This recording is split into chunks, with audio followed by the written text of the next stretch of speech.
तो आज हम डिस्कस कर रहे हैं क्वांटम नंबर। इलेक्ट्रॉन का यदि हमें स्टेट फाइंड करना है, उसकी कंडीशन फाइंड करनी है, इसके लिए क्वांटम नंबर को स्टडी करना इंपॉर्टेंट है।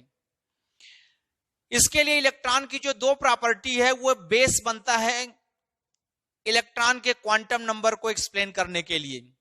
फर्स्ट है कि इलेक्ट्रॉन की जो एनर्जी है वो एक डिफिनिट ऑर्बिट में फिक्स होती है, और जो सेकंड इसका कंडीशन है कि इलेक्ट्रॉन न्यूक्लियस से एक फिक्स्ड डिस्टेंस पे होता है। मतलब कौन सा इलेक्ट्रॉन न्यूक्लियस से कितनी डिस्टेंस पे होगा यह भी बोर मॉडल के थ्रू बताया गया है, जो जिसका वीडियो हमारे यूट्यूब में है, आप देख सकते हैं। और दूसरा है कि इलेक्ट्रॉन किसी डिफिनिट ऑर्बिट में सर्कुलर पाथ में मूव करता है और उस डिफिनिट ऑर्बिट में उसकी एनर्जी भी फिक्स होती है। इसका भी वीडियो पड़ा हुआ है यूट्यूब चैनल में। दोस्तों, आप हमारे चैनल को सब्सक्राइब करें, उसमें रेड कलर का सब्सक्राइब लिखा होगा, उसको आप प्रेस करेंगे, सब्सक्राइब हो जाएगा। लाइक जरूर करें दोस्तों, और कोई प्रॉब्लम है तो कमेंट करें। तो इलेक्ट्रॉन की ये जो दोनों प्रॉपर्टी है कि न्यूक्लियस से इसकी डिस्टेंस फिक्स होती है किसी पर्टिकुलर इलेक्ट्रॉन की, और इलेक्ट्रॉन की डिफिनिट ऑर्बिट में एनर्जी भी फिक्स होती है। इसी प्रॉपर्टी को बेस बना के इलेक्ट्रॉन के स्टेट, उसकी कंडीशन क्या है, इसको डिस्क्राइब किया गया। इसके लिए 4 नंबर क्वांटम मैकेनिकल नंबर को इंट्रोड्यूस किया गया, जिन्हें हम क्वांटम नंबर्स भी कहते हैं। इन 4 क्वांटम नंबर में से जो 3 क्वांटम नंबर हैं वो श्रोडिंगर इक्वेशन के सॉल्यूशन से फाइंड होते हैं। श्रोडिंगर इक्वेशन का जो श्रोडिंगर इक्वेशन है time dependent and time independent, इसका वीडियो हमारे यूट्यूब चैनल में है, आप वहां से देख सकते हैं। फिर श्रोडिंगर इक्वेशन का जो एप्लीकेशन है पार्टिकल इन अ बॉक्स, उसका भी वीडियो हमारे यूट्यूब चैनल में आप देख सकते हैं। तो वहां से श्रोडिंगर इक्वेशन के सॉल्यूशन से 3 क्वांटम नंबर आया, और जो एक क्वांटम नंबर है वो स्पेक्ट्रोस्कोपी के थ्रू आया, जिसको एक्सटर्नल गर्लक एक्सपेरिमेंट कहते हैं, उसके थ्रू प्रूव किया गया। एक्सटर्नल गर्लक का एक्सपेरिमेंट भी हमारे वीडियो में यूट्यूब चैनल में है, आप देख सकते हैं। तो इसमें से जो सबसे पहले क्वांटम नंबर है वो है principal quantum number n। Principal quantum number किसी भी इलेक्ट्रॉन की एनर्जी को रिप्रेजेंट करता है और न्यूक्लियस से उसकी डिस्टेंस को रिप्रेजेंट करता है। अगर n इक्वल टू 1 है, इसको हम k सेल बोलते हैं 1 के लिए, और n इक्वल टू 2 को l सेल बोलते हैं, n इक्वल टू 3 को m सेल बोलते हैं, और n इक्वल टू 4 को n सेल बोलते हैं। हम देखते हैं कि जैसे जैसे फर्स्ट में अगर ये न्यूक्लियस है तो फर्स्ट ऑर्बिट में इलेक्ट्रॉन हो गए, सेकंड ऑर्बिट में इलेक्ट्रॉन हो गए, थर्ड ऑर्बिट में इलेक्ट्रॉन हो गए। तो फर्स्ट ऑर्बिट में जो इलेक्ट्रॉन है इसका न्यूक्लियस से डिस्टेंस कम है, डिस्टेंस कम होने के कारण इसकी रेडियस कम है, और ये अट्रैक्शन फोर्स के कारण न्यूक्लियस से ज्यादा फोर्स से बाइंड है। लेकिन जैसे जैसे ऑर्बिट इंक्रीज होती जाती है, न्यूक्लियस से इसका अट्रैक्शन कम होता जाता है, क्योंकि जैसे जैसे ऑर्बिट इंक्रीज होगा, नंबर ऑफ ऑर्बिट इंक्रीज होगा, क्वांटम नंबर इंक्रीज होगा, इलेक्ट्रॉन की पर्सनल एनर्जी इंक्रीज होती जाएगी, लेकिन इलेक्ट्रॉन और न्यूक्लियस के बीच में जो अट्रैक्शन फोर्स है वो वीक होता जाएगा। ये इंपॉर्टेंट पॉइंट है, समझना है। इलेक्ट्रॉन अगर मान लेते हैं ये इलेक्ट्रॉन है और ये न्यूक्लियस है, तो इनके बीच में जो फोर्स लगेगा वो फोर्स इस इलेक्ट्रॉन के कंपेयर में वीक होगा। मतलब यहां कम फोर्स लगेगा, मतलब इसका इससे इंटरेक्शन एनर्जी कम होगा, लेकिन इस इलेक्ट्रॉन की पर्सनल एनर्जी ज्यादा होगी। तो इसलिए बोला जाता है कई बार कि जैसे जैसे क्वांटम नंबर इंक्रीज होता जाता है, प्रिंसिपल क्वांटम नंबर की वैल्यू बढ़ती जाती है, इलेक्ट्रॉन की एनर्जी भी इंक्रीज होती जाती है। यहां हम देख सकते हैं कि जो क्वांटम नंबर है वो इलेक्ट्रॉन की एनर्जी को और इलेक्ट्रॉन की न्यूक्लियस से डिस्टेंस को एक्सप्लेन करता है। जैसे मान लीजिए ये प्लस साइन है, तो ये जो फर्स्ट ऑर्बिट है जैसा हमने यहां देखा, ये n इक्वल टू 1 हो गया, ये n इक्वल टू 2 हो गया, ये n इक्वल टू 3 हो गया। n इक्वल टू 1 को हम k बोलते हैं, n इक्वल टू 2 को l सेल बोलते हैं, n इक्वल टू 3 को m सेल बोलते हैं, और l इक्वल टू n को 4 को n सेल बोलते हैं। इसके बाद जो नेक्स्ट क्वांटम नंबर है वो है एजीमूथल क्वांटम नंबर।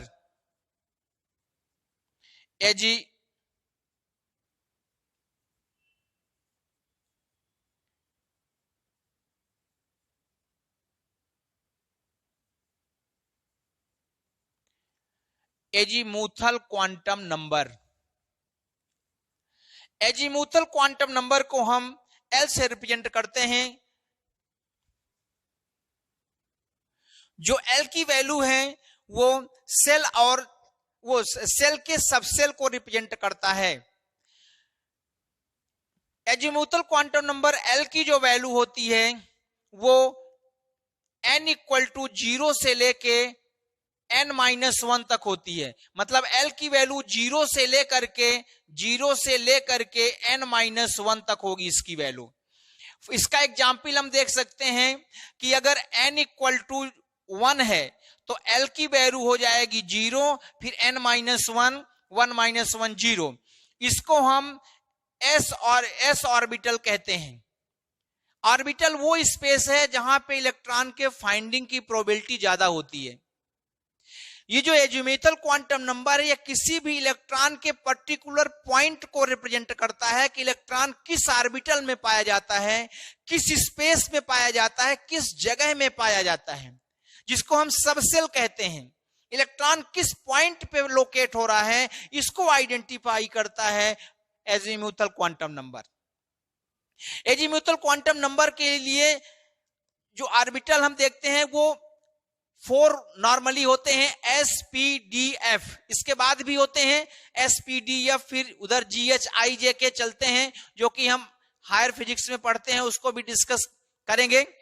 तो अगर n इक्वल टू 1 है तो L की वैल्यू 0 से n-1, इसका मतलब 0 और 1-1 0 हो जाएगा। इसे हम बोलते हैं s ऑर्बिटल। ये जो एजीमूथल क्वांटम नंबर, ये ऑर्बिटल का शेप और साइज भी बताता है। इसको एस ऑर्बिटल है क्योंकि ये सर्कुलर होता है, स्फेरिकल होता है। एस ऑर्बिटल कैसे होता है? स्फेरिकल होता है। अगर हम लेते हैं n इक्वल टू 2, तो n इक्वल टू 2 में इसकी वैल्यू पहले तो 0 होगी, फिर n-1, 2-1 1 होगी।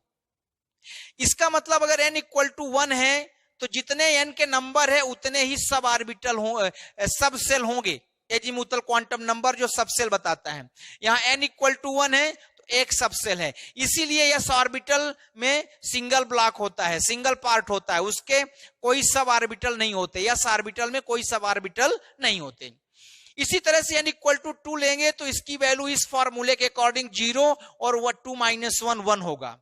इसका मतलब इसमें 2 ऑर्बिटल होंगे। तो ये ध्यान रखना है, L इक्वल टू 0 का मतलब होता है यस, L इक्वल टू 1 का मतलब होता है P, L इक्वल टू 2 का मतलब होता है D, L इक्वल टू 3 का मतलब होता है F ऑर्बिटल।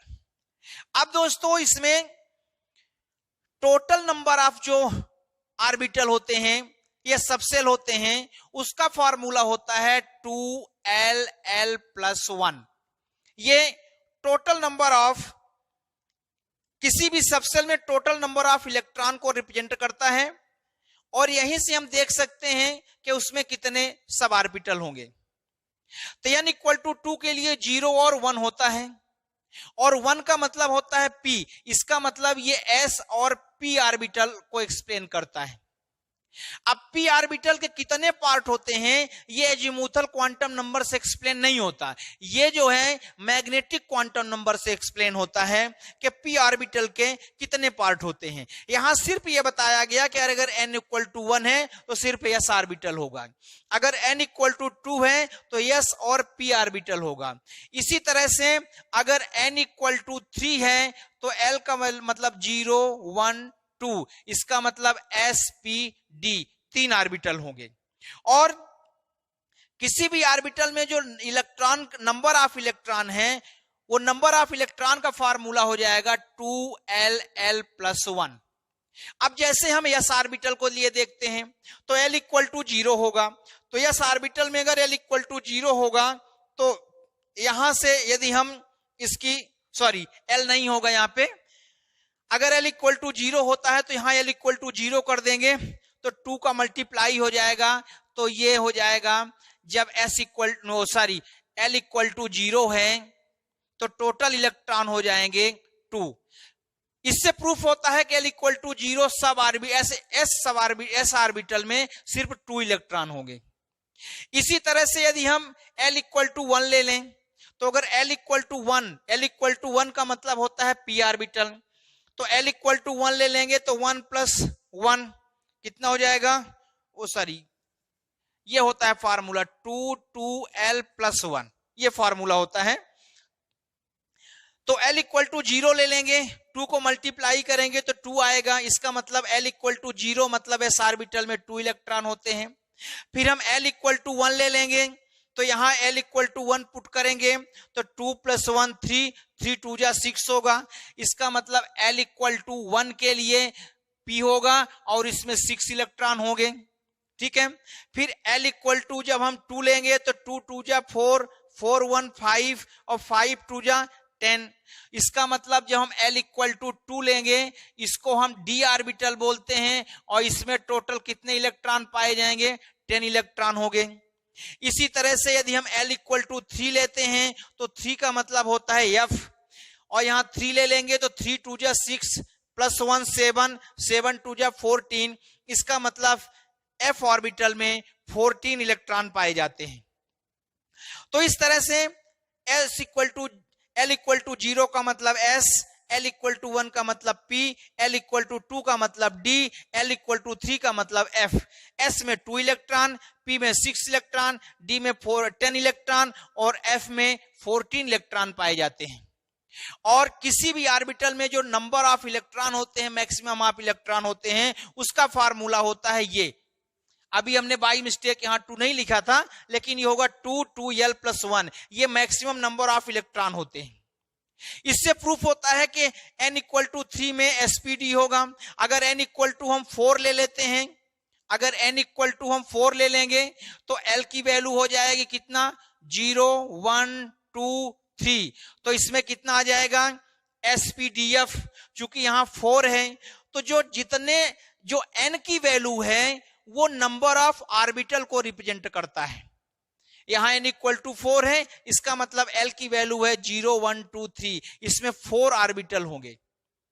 s का मतलब यहां पे स्फेरिकल से है, ये p जो है ये डंबल होता है, ये डबल डंबल होता है, तो इस तरह से इनकी साइज होती है। जो s ऑर्बिटल है वो इस तरह से, p ऑर्बिटल जो होता है वो इस तरह से होगा, है ना। तो इनकी जो वो है ये हम नेक्स्ट वीडियो में डिस्कस करेंगे।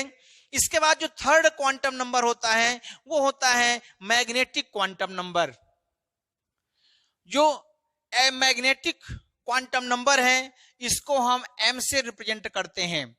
इसको 1896 में जीमान ने देखा कि जब किसी भी एटम को हम मैग्नेटिक फील्ड में रखते हैं तो जैसे उसको मैग्नेटिक फील्ड में रखते हैं तो जो उससे स्पेक्ट्रल लाइन निकलती हैं, चूंकि हम जब एनर्जी देते हैं तो इलेक्ट्रॉन लो लेवल से हाई लेवल में पहुंच जाता है, जो कि हाइड्रोजन स्पेक्ट्रम में मैं वीडियो एक्सप्लेन कर चुका हूं, आप वहां से देख सकते हैं।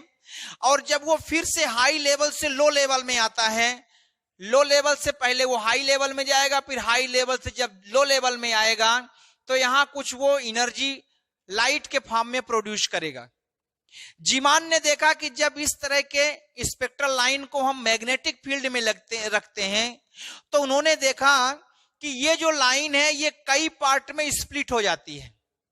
बोर जो है इसी को एक्सप्लेन नहीं कर पाए थे, बोर ने सिर्फ स्प्लिटिंग देखा, वो स्पेक्ट्रल को एक्सप्लेन किया, लेकिन वो ये नहीं बता पाए थे कि जब हम मैग्नेटिक फील्ड में इस तरह के स्पेक्ट्रल लाइन वाले सिस्टम को रखते हैं एटम को रखते हैं तो उसका जो स्पेक्ट्रल लाइन है वो कई पार्ट में डिवाइड क्यों हो जाता है, ये बोर नहीं बता पाए। इसको किसने एक्सप्लेन किया, इसको जीमान ने एक्सप्लेन किया। तो उन्होंने बताया कि जो स्पेक्ट्रल लाइन है वो कई पार्ट में डिवाइड हो जाता है। इसके लिए उन्होंने बताया कि जो सेल है वो सब सेल में और ऑर्बिटल सब ऑर्बिटल में डिवाइड हो जाता है। जो m की वैल्यू होती है, ये m की वैल्यू -l से लेकर के +l तक होती है। यहां देखना है, प्रिंसिपल क्वांटम नंबर पॉजिटिव होता है, एजीमुथल क्वांटम नंबर l की वैल्यू भी पॉजिटिव होती है, लेकिन जो मैग्नेटिक क्वांटम नंबर इसकी वैल्यू निगेटिव भी हो सकती है और पॉजिटिव भी हो सकती है, क्योंकि ये ओरिएंटेशन को देखता है। जब हम मैग्नेटिक फील्ड लगाते हैं तो जो इलेक्ट्रॉन की एनर्जी है वो रिडिस्ट्रीब्यूशन होता है, और रिडिस्ट्रीब्यूशन होने के कारण इलेक्ट्रॉन डिफरेंट डायरेक्शन पे रिवॉल्व कर सकता है, मूव कर सकता है ना। तो इसलिए इसकी वैल्यू -l to +l हो जाएगी। अब सपोज करिए l की वैल्यू है 1, तो जो m की वैल्यू होगी वो हो जाएगी -1, 0 और +1। -l to 1 +l का मतलब 0 को इंक्लूड करके। अगर l की वैल्यू 2 है तो m की वैल्यू हो जाएगी -2, -1, 0, 1, 2, इस तरह से होगा। तो जो मैग्नेटिक क्वांटम नंबर है, ये जो s orbital, p orbital, d orbital है, इनके सब ऑर्बिटल को एक्सप्लेन करता है। अब जैसे l = 1 और एक होता है l = 0, तो l = अगर 0 लेंगे तो m = भी कितना आएगा, 0 आएगा। ठीक है, ओके। अब l = 1, तो यहां से हम देखते हैं कि अगर l = 1 लेते हैं तो m की वैल्यू -1, 0, 1 होता है। इसका मतलब हुआ कि l = 1 का मतलब होता है p ऑर्बिटल। p ऑर्बिटल में कितने m की वैल्यू आ रही है, -1, 0, 1। इसका मतलब p ऑर्बिटल के 3 पार्ट हो जाएंगे, जिसको हम px, py, pz कहते हैं, और प्रत्येक सब ऑर्बिटल में 2 इलेक्ट्रॉन पाए जाते हैं।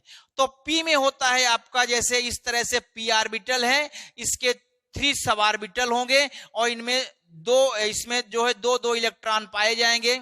इसको हम हुंड रूल के अकॉर्डिंग डिटेल में स्टडी किए हैं, वीडियो बनाए, आप वहां से देख सकते हैं। अगर l = 2 है तो l = अगर 2 है तो इसका मतलब है कि इसमें 5 होंगे, 5 हैं। l = 2 का मतलब होता है d ऑर्बिटल। इसी तरह से d ऑर्बिटल 5 होंगे, 5 पार्ट्स होंगे, d ऑर्बिटल के 5 पार्ट्स होंगे, मतलब सब ऑर्बिटल होंगे। चूंकि 5 सब ऑर्बिटल होते हैं और एक सब ऑर्बिटल में 2 इलेक्ट्रॉन होते हैं, इसलिए d में 10 इलेक्ट्रॉन होते हैं। l = 0 का मतलब होता है s ऑर्बिटल। इसमें m की एक सिंगल वैल्यू होती है 0। इसका मतलब कि s ऑर्बिटल का सिर्फ एक ही सब ऑर्बिटल होगा। यहां 0 का मतलब काउंटिंग से है, 1 से है। m की वैल्यू यहां पे सिंगल है, 0 सिंगल है, 0 भी एक सिंगल वैल्यू है। इससे प्रूफ होता है कि s ऑर्बिटल की एक सिंगल वैल्यू होगी, सिर्फ s ऑर्बिटल सिंगल होगा इसमें, और इसमें भी 2 इलेक्ट्रॉन होंगे। ये जो इलेक्ट्रॉन है ना, ये अपोजिट डायरेक्शन पे होते हैं, सेम डायरेक्शन पे नहीं होते। ये हुंड रूल और अफवाउ रूल के द्वारा आप इसको समझ सकते हैं, वीडियो अपलोड है, वहां से देख सकते हैं। इसी तरह से यदि हम l = लेते हैं 3, तो जब 3 लेंगे तो m की वैल्यू हो जाएगी -3, -2, -1, 0, 1, 2, 3, तो टोटल वैल्यू कितना हो गया, 7।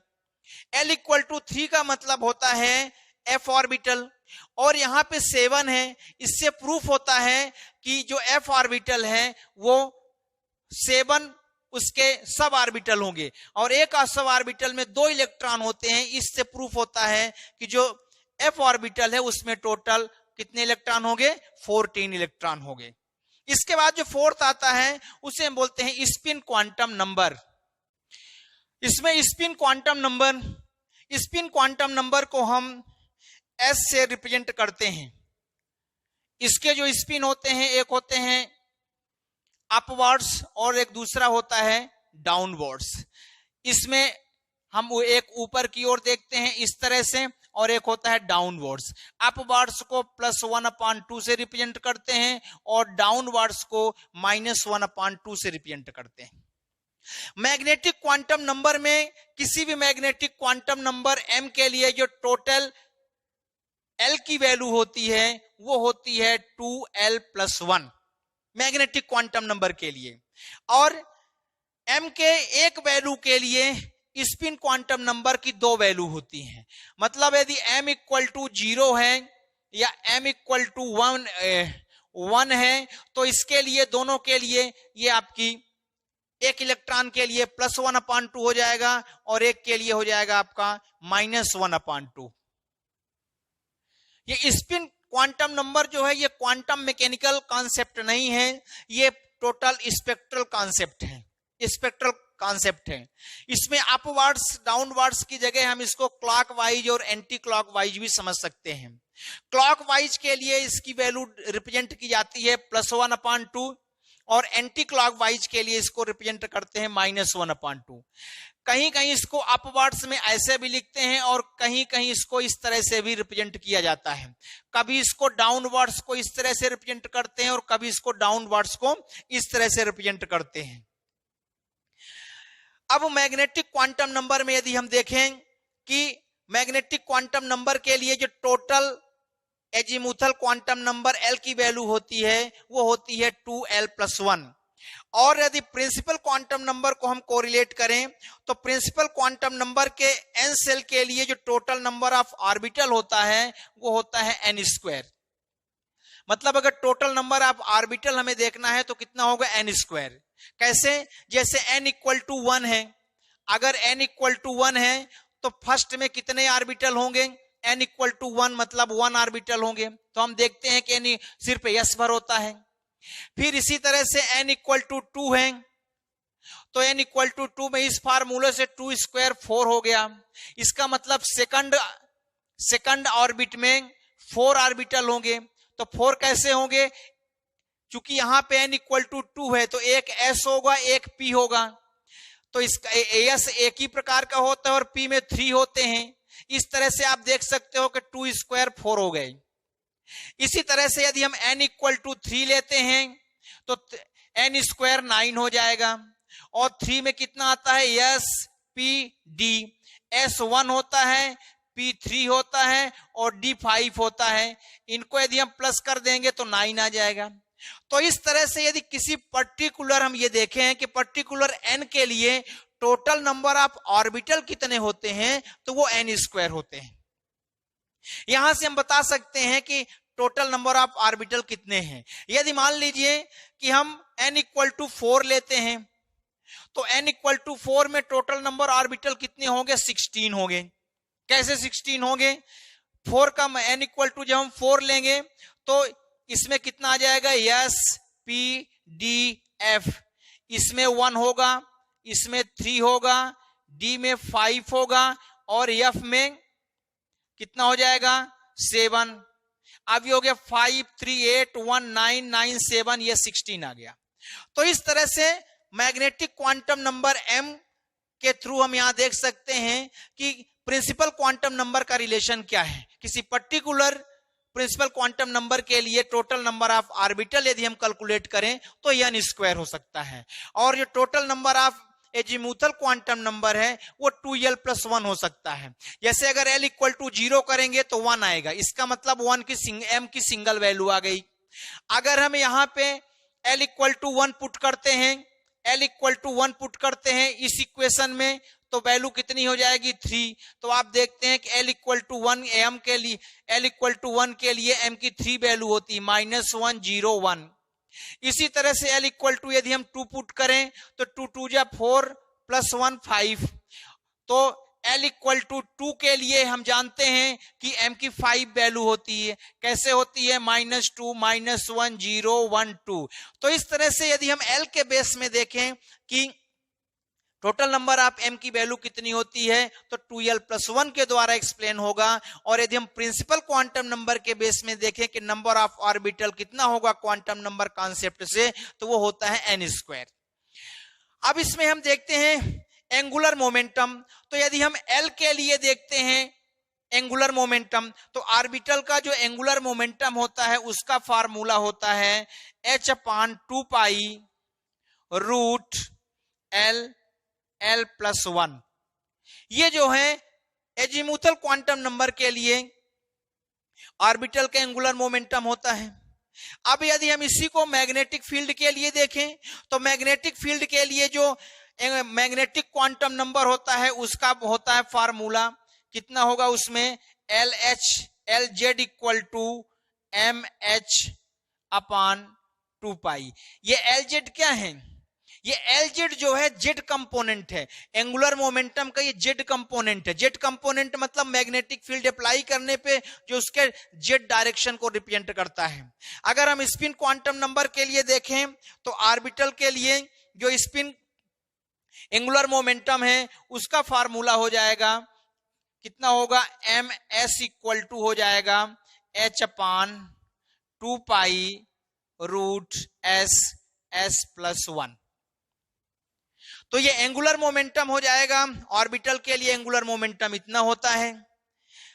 जेट कंपोनेंट के लिए मैग्नेटिक फील्ड के बेस में एंगुलर मोमेंटम का फार्मूला होता है। ये एंगुलर मोमेंटम ही है लेकिन जेट कंपोनेंट है। तो एजीमुथल क्वांटम नंबर के लिए एंगुलर मोमेंटम का फार्मूला ये होगा। मैग्नेटिक क्वांटम नंबर के लिए एंगुलर मोमेंटम का जो जेट कंपोनेंट है उसका फार्मूला ये होगा। और स्पिन क्वांटम नंबर के लिए जो इसका एंगुलर मोमेंटम का फार्मूला होता है वो इस फार्मूले के द्वारा दिया जाता है। तो दोस्तों ये आज हमने डिस्कस किया क्वांटम नंबर। आप हमारे वीडियोस को कंटिन्यू देख रहे हैं, इसके लिए आपको थैंक यू वेरी मच। आप हमारे चैनल को सब्सक्राइब करें, लाइक करें, शेयर करें और कोई प्रॉब्लम है तो कमेंट करें। Thank you.